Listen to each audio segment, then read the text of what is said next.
உலக மக்கள் அனைவருக்கும், குறிப்பாக புதுச்சேரியில் வாழும் எனது சகோதர சகோதரிகள் அனைவருக்கும் என மனமார்ந்த புத்தாண்டு நல்வாழ்த்துக்களை தெரிவித்துக் கொள்கிறேன்.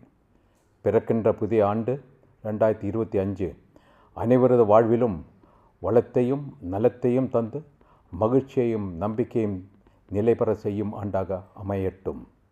இந்தியாவின் ஒருமைப்பாடு, பொருளாதார வளர்ச்சி, தலைமை தகுதி போன்றவற்றை உலகத்திற்கு எடுத்து காட்டும் ஆண்டாகவும் இது அமையும் என்று நம்புகிறேன்.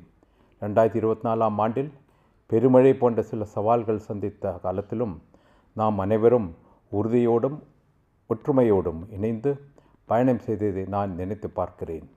நம்முடைய எதிர்காலத்தை உருவாக்குவதில் நம் ஒவ்வொருவருக்கும் பங்கு உண்டு. ஒளிமயமான தேசத்தை உருவாக்க நமது அர்ப்பணிப்பை உறுதி செய்வோம். பாரத பிரதமரின் வளர்ச்சியடைந்த பாரதம் 2047 என்ற இலக்கை நோக்கி நாம் அனைவரும் பயணிப்போம். அனைவரும் இந்த புத்தாண்டை குடும்பத்தோடும் நண்பர்களோடும் கொண்டாடி மகிழ இனிய புத்தாண்டு நல்வாழ்த்துக்களை தெரிவித்துக் கொள்கிறேன். நன்றி, வணக்கம்.